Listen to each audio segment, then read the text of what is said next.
Hey there, treasure hunters. This is the first YouTube video here at Seattle Treasure and Trash, and it's going to be a short one because I'm testing things out here and just trying out the platform. A couple of weeks ago, I bought a big lot of comics and graphic novels, and if I'm being honest, there was not a lot of great stuff in there. It was a lot of new 52 era DC books, which I don't particularly care for. I can now say I've owned the whole Snyder Capullo Batman run, though.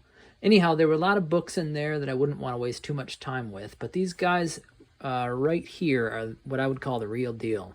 As a collector, I've always been interested in the idea of a canon, and I think where that comes from is that I was never able to afford to be a true completist with any of my collections. So I had to pick and choose, and I became fixated on this question of what you have to be a true fan.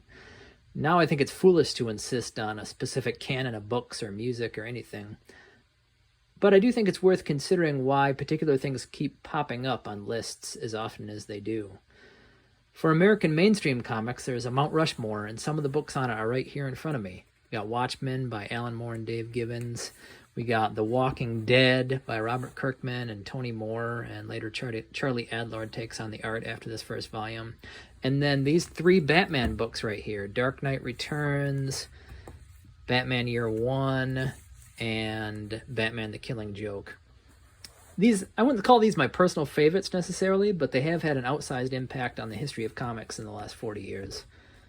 So I've decided to go ahead and sell these together as a lot. I could probably get about $50 for them, I think, on eBay, but I'm going to knock that down to $30 in honor of starting out my Facebook shop. So this is a new thing for me as well, testing out multiple platforms, YouTube and Facebook. I'm going to go ahead and put a link to the shop down in the description so you can check it out. And this is a limited time offer, so make sure you jump on it. And that's pretty much all I got for my first video, except I wanted to show off my favorite sequence from Watchmen right here. This is just so cool, I think.